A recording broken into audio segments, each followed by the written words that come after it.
ਇਸ ਵੇਲੇ ਇਹ ਲੱਗ ਰਿਹਾ ਕਿ ਅਗਲੇ 3 ਦਿਨਾਂ ਦੇ ਵਿੱਚ 64 ਸਾਲਾਂ ਦਾ ਰਿਕਾਰਡ ਟੁੱਟ ਸਕਦਾ। ਅਗਲੇ 3 ਤੋਂ 4 ਦਿਨ ਇਹ ਕਿਹਾ ਜਾ ਰਿਹਾ ਹੈ ਕਿ ਗਰਮੀ ਆਪਣੇ ਰਿਕਾਰਡ ਅਜੇ ਤੋੜੂਗੀ। ਮੁਲਕ ਦੀ 70% ਜਿਹੜਾ ਹਿੱਸਾ ਉਹਦੇ ਵਿੱਚ ਇਸ ਵੇਲੇ ਬਹੁਤ ਜ਼ਬਰਦਸਤ ਗਰਮੀ ਪੈ ਰਹੀ ਹੈ। ਦੇਸ਼ ਦੀ 80% ਆਬਾਦੀ ਇਸ ਵੇਲੇ ਇਸ ਗਰਮੀ ਦੀ ਚਪੇਟ ਦੇ ਵਿੱਚ ਹੈ। ਤਾਪਮਾਨ ਹੈ ਉਹ 47 ਤੋਂ 48 ਡਿਗਰੀ ਤੱਕ ਪਹੁੰਚ ਸਕਦਾ। ਜਦੋਂ ਕਣਕਾਂ ਪੱਕਦੀਆਂ ਸੀ, ਹਨੇਰੀਆਂ ਤੇ ਕੁਝ ਮੀਂਹ ਤੇ ਕੁਝ ਗੜੇਮਾਰੀ ਆ ਜਾਂਦੀ ਹੁੰਦੀ ਸੀਗੀ ਤੇ ਕੁਝ ਦਿਨ ਸੌਖੇ ਲੰਘ ਜਾਂਦੇ ਸੀ। ਐਤਕੀ ਇੱਕੋ ਦਿਨ ਜਿਹੜਾ ਉਹ ਮੌਸਮ ਖਰਾਬ ਹੋਇਆ।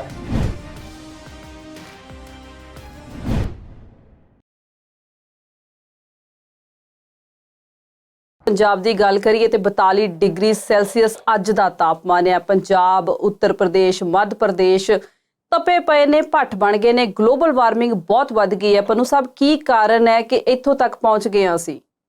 ਦੇਖੋ, ਇਹ ਇਸ ਵੇਲੇ ਇਹ ਲੱਗ ਰਿਹਾ ਕਿ ਅਗਲੇ 3 ਦਿਨਾਂ ਦੇ ਵਿੱਚ 64 ਸਾਲਾਂ ਦਾ ਰਿਕਾਰਡ ਟੁੱਟ ਸਕਦਾ ਜੀ। ਅਪ੍ਰੈਲ 1958 ਦੇ ਵਿੱਚ ਜਿਹੜਾ ਬਾੜਮੇਰ ਦੇ ਵਿੱਚ ਸਭ ਤੋਂ ਜ਼ਿਆਦਾ 48.3 ਡਿਗਰੀ ਤਾਪਮਾਨ ਸੀਗਾ। ਔਰ 27 ਅਪ੍ਰੈਲ 22 ਨੂੰ ਰਾਜਗੜ੍ਹ ਦੇ ਵਿੱਚ 45.6 ਡਿਗਰੀ ਤਾਪਮਾਨ ਰਿਕਾਰਡ ਜਿਹੜਾ ਉਹ ਕੀਤਾ ਗਿਆ। ਐਤਕੀ ਗਰਮੀ ਬਹੁਤ ਅਰਲੀ ਆ ਗਈ। ਜਿਹੜੀ ਲੂ ਆ ਅਕਸਰ ਇਹ ਮਈ ਮਹੀਨੇ ਦੇ ਵਿੱਚ ਸਟਾਰਟ ਹੁੰਦੀ ਹੈ। ਮਈ 10-12 ਤੋਂ ਤਕਰੀਬਨ ਲੂ ਚੱਲਣੀ ਸ਼ੁਰੂ ਹੁੰਦੀ ਹੈ। ਅੱਜ ਜੇ ਤੁਸੀਂ ਬਾਹਰ ਨਿਕਲਦੇ ਹੋ ਤੇ ਬਾਹਰ ਖੜੋਤਾ ਨਹੀਂ ਜਾ ਸਕਦਾ। ਅਗਲੇ 3 ਤੋਂ 4 ਦਿਨ ਇਹ ਕਿਹਾ ਜਾ ਰਿਹਾ ਹੈ ਕਿ ਗਰਮੀ ਆਪਣੇ ਰਿਕਾਰਡ ਅਜੇ ਤੋੜੂਗੀ, ਭਾਵ ਕਿ ਅਜੇ ਗਰਮੀ ਹੋਰ ਵਧੂਗੀ। ਕਿਸ ਜਗ੍ਹਾ ਤੇ ਜਾਊਗੀ ਨਹੀਂ ਕੁਝ ਵੀ ਜਿਹੜਾ ਉਹ ਪਤਾ। ਸਾਡੇ ਜੇ ਆਪਾਂ ਪੰਜਾਬ ਦੀ ਜਿਹੜੀ ਉਹ ਗੱਲ ਕਰੀਏ, ਪੰਜਾਬ, ਹਰਿਆਣਾ, ਹਿਮਾਚਲ ਵੀ ਗਰਮ ਹੈ ਕਿਉਂਕਿ ਤੁਸੀਂ ਜਾਓਗੇ ਕਿਹੜੇ ਪਾਸੇ ਨੂੰ। ਮੱਧ ਪ੍ਰਦੇਸ਼, ਉੱਤਰ ਪ੍ਰਦੇਸ਼ ਸਾਰੇ ਇਸ ਵੇਲੇ ਤਪ ਰਹੇ ਆ ਜੀ। ਮੁਲਕ ਦੀ 70% ਜਿਹੜਾ ਹਿੱਸਾ ਉਹਦੇ ਵਿੱਚ ਇਸ ਵੇਲੇ ਬਹੁਤ ਜ਼ਬਰਦਸਤ ਗਰਮੀ ਪੈ ਰਹੀ ਹੈ। ਦੇਸ਼ ਦੀ 80% ਆਬਾਦੀ ਇਸ ਵੇਲੇ ਇਸ ਗਰਮੀ ਦੀ ਚਪੇਟ ਦੇ ਵਿੱਚ ਹੈ। 33 ਸ਼ਹਿਰਾਂ ਦਾ ਜਿਹੜਾ ਤਾਪਮਾਨ ਹੈ ਉਹ 44 ਡਿਗਰੀ ਨੂੰ ਪਾਰ ਕਰ ਗਿਆ ਜੀ। 7 ਸ਼ਹਿਰਾਂ ਦੇ ਵਿੱਚ ਤਾਪਮਾਨ 45 ਡਿਗਰੀ ਤੋਂ ਵੀ ਜ਼ਿਆਦਾ ਹੋ ਗਿਆ। ਰਾਜਸਥਾਨ, ਪੰਜਾਬ, ਹਰਿਆਣਾ, ਦਿੱਲੀ, ਉੱਤਰ ਪ੍ਰਦੇਸ਼, ਮੱਧ ਪ੍ਰਦੇਸ਼, ਮਹਾਰਾਸ਼ਟਰ, ਗੁਜਰਾਤ, ਬਿਹਾਰ, ਝਾਰਖੰਡ, ਇਹ ਅਗਲੇ 3 ਦਿਨਾਂ ਦੇ ਵਿੱਚ ਲਗਾਤਾਰ ਤਾਪਮਾਨ ਵਧੂਗਾ। ਮਤਲਬ ਕਿ ਅਪ੍ਰੈਲ ਦੇ ਵਿੱਚ ਤੁਹਾਨੂੰ ਨਵੇਂ ਰਿਕਾਰਡ ਸੈੱਟ ਹੁੰਦੇ ਮਿਲਣਗੇ ਅਗਲੇ 3 ਦਿਨਾਂ ਦੇ ਵਿੱਚ। 28, 29 ਤੇ 30 ਤਰੀਕ ਜਿਹੜੀ ਅੱਜ ਜਿਵੇਂ ਹੈ, 29 ਤੇ 30 2 ਦਿਨ ਦੀ ਭਿਅੰਕਰ ਲੂ ਜਿਹੜੀ ਆ ਉਹਦੀ ਭਵਿੱਖਬਾਣੀ ਕੀਤੀ ਗਈ ਆ ਮੌਸਮ ਵਿਭਾਗ ਦੇ ਵੱਲੋਂ। ਔਰ ਜਿਹੜਾ ਤਾਪਮਾਨ ਹੈ ਉਹ 47 ਤੋਂ 48 ਡਿਗਰੀ ਤੱਕ ਪਹੁੰਚ ਸਕਦਾ। ਉੱਤਰ ਪ੍ਰਦੇਸ਼ ਦੇ ਵਿੱਚ ਵੀ 3 ਦਿਨਾਂ ਦੇ ਵਿੱਚ ਕੋਈ ਰਾਹਤ ਜਿਹੜੀ ਉਹ ਨਹੀਂ ਦੱਸੀ ਗਈ। ਨਾ ਪੰਜਾਬ ਦੇ ਵਿੱਚ ਕੋਈ ਰਾਹਤ ਦੀ ਖਬਰ ਜਿਹੜੀ ਉਹ ਆ ਰਹੀ ਆ। ਗੰਗਾ ਦੇ ਉੱਤੇ ਇਹਦਾ ਅਸਰ ਬਹੁਤ ਵੱਡਾ ਜਿਹੜਾ ਉਹ ਪੈ ਰਿਹਾ। ਗੰਗਾ ਦੇ ਨਰੌਰਾ ਡੈਮ ਤੋਂ ਛੱਡੇ ਜਾਣ ਵਾਲੇ ਪਾਣੀ ਵਿੱਚ ਗੰਗਾ ਦੇ ਜਿਹੜੇ ਪਾਣੀ ਦਾ ਲੈਵਲ ਹੈ ਉਹ ਘਟ ਗਿਆ। ਤਾਪਮਾਨ ਵਧਣ ਦੇ ਨਾਲ ਨਰੌਰਾ ਡੈਮ ਤੋਂ ਪਿਛਲੇ 15 ਦਿਨਾਂ ਦੇ ਵਿੱਚ ਪਾਣੀ ਦਾ ਡਿਸਚਾਰਜ ਜਿਹੜਾ ਉਹ ਬਹੁਤ ਘੱਟ ਹੋ ਗਿਆ। 12,000 ਕਿਊਸੈਕ ਤੱਕ ਰਹਿ ਗਿਆ। ਔਰ ਪਿਛਲੇ 5 ਸਾਲਾਂ ਦੇ ਵਿੱਚ ਇਹ ਇਸ ਤਰ੍ਹਾਂ ਹੋਇਆ ਕਿ ਇੰਨੀ ਜ਼ਿਆਦਾ ਗੰਗਾ ਜਿਹੜੀ ਆ ਉਹ ਸੁੱਕ ਗਈ ਆ। ਮੌਸਮ ਵਿਭਾਗ ਦੇ ਅਨੁਸਾਰ ਜਿਹੜਾ ਕੱਲ ਸੀਗਾ ਮੱਧ ਪ੍ਰਦੇਸ਼ ਦੇ ਰਾਜਗੜ੍ਹ ਦੇ ਵਿੱਚ ਤਾਪਮਾਨ 45.6 ਡਿਗਰੀ ਤੱਕ ਪਹੁੰਚ ਗਿਆ। ਔਰ ਬੁੱਧਵਾਰ ਜਿਹੜਾ ਸੀ ਕੱਲ 14 ਸ਼ਹਿਰਾਂ ਦੇ ਵਿੱਚ ਤਾਪਮਾਨ 45 ਡਿਗਰੀ ਤੱਕ ਰਿਹਾ। 14 ਸ਼ਹਿਰ ਭਾਰਤ ਤੇ ਪਾਕਿਸਤਾਨ ਦੇ ਆ ਜਿਨ੍ਹਾਂ ਦੇ ਵਿੱਚ ਇੰਨੀ ਗਰਮੀ ਜਿਹੜੀ ਉਹ ਇਸ ਵੇਲੇ ਪੈ ਰਹੀ ਆ।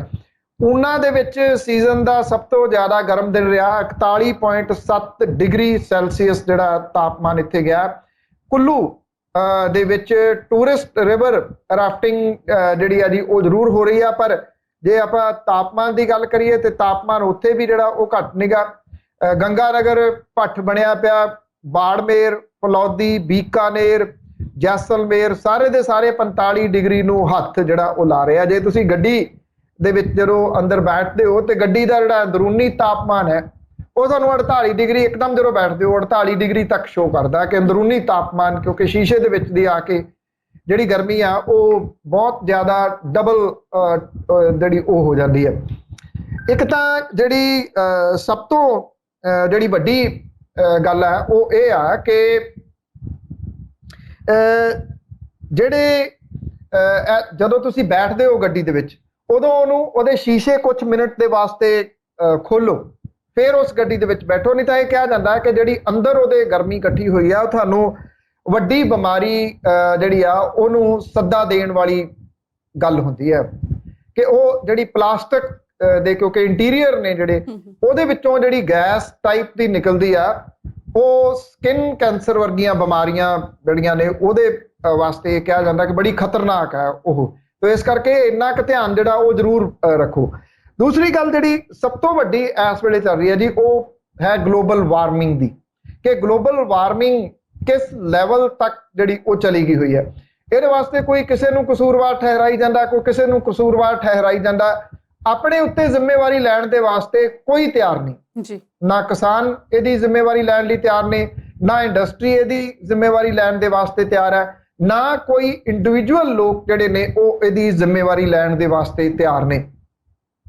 ਤੁਸੀਂ ਹਾਈਵੇ ਤੇ ਕਿਸੇ ਵੇਲੇ ਵੀ ਨਿਕਲ ਜਾਓ, ਤੁਹਾਨੂੰ ਜਿਹੜਾ ਉਹ ਟ੍ਰੈਫਿਕ ਆ ਇੰਨਾ ਦਿਸਦਾ ਕਿ ਫੁੱਲ ਭਰੀਆਂ ਹੋਈਆਂ ਨੇ, ਗੱਡੀਆਂ ਵੱਡੀਆਂ ਤੋਂ ਵੱਡੀਆਂ ਆ ਗਈਆਂ ਔਰ ਡੀਜ਼ਲ ਦੇ ਨਾਲ ਚੱਲਣ ਵਾਲੀਆਂ ਗੱਡੀਆਂ ਖਾਸ ਤੌਰ ਦੇ ਉੱਤੇ ਪੋਲਿਊਸ਼ਨ ਜ਼ਿਆਦਾ ਬਣਾਉਂਦੀਆਂ ਨੇ।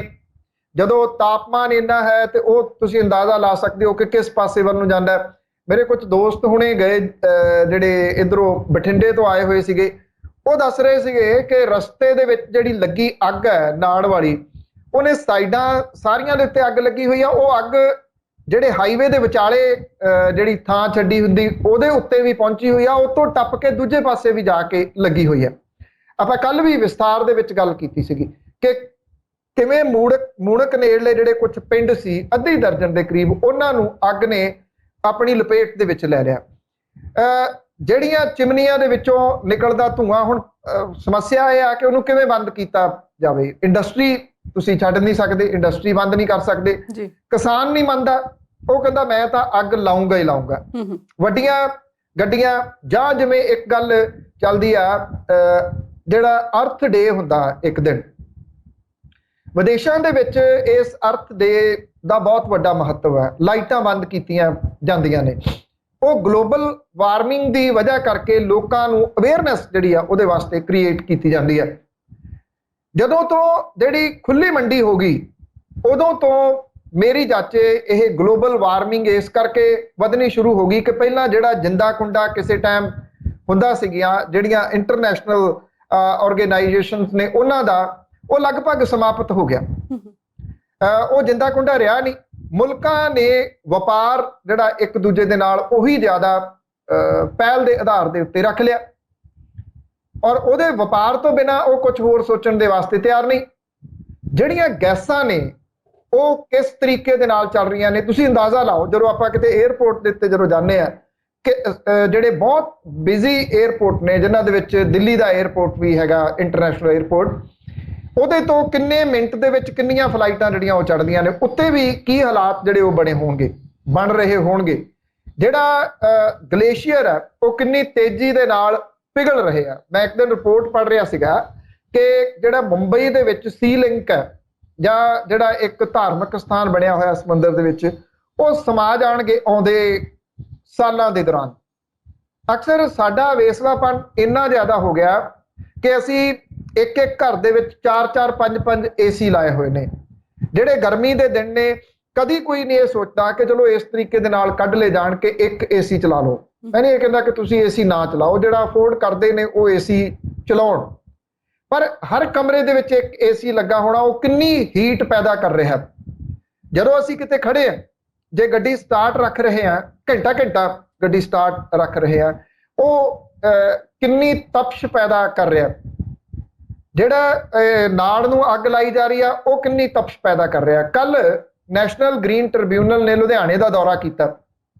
ਉੱਥੇ ਜਿਹੜਾ ਕੂੜਾ ਉਹਨੂੰ ਅੱਗ ਲਾਈ ਜਾ ਰਹੀ ਆ। ਅੱਗ ਲੱਗ ਗਈ ਜਾਂ ਇਹ ਕਹਿ ਦਿੱਤਾ ਜਾਂਦਾ ਜੀ ਇਹ ਭੁਲੇਖੇ ਨਾਲ ਲੱਗ ਗਈ, ਕਿਵੇਂ ਲੱਗ ਗਈ ਇਹ ਨਹੀਂ ਪਤਾ, ਪਰ ਉਹਨੂੰ ਜਿਹੜੀ ਲੱਗ ਰਹੀ ਅੱਗ ਹੈ ਕਿਤੇ ਨਾ ਕਿਤੇ ਉਹ ਵੀ ਹੋਰ ਤਪਸ਼ ਪੈਦਾ ਕਰ ਰਹੀ ਹੈ। ਮਨੁੱਖ ਨੇ ਗਲਤੀਆਂ ਕੀਤੀਆਂ ਨੇ, ਇਹ ਮੰਨਣਾ ਪਊਗਾ।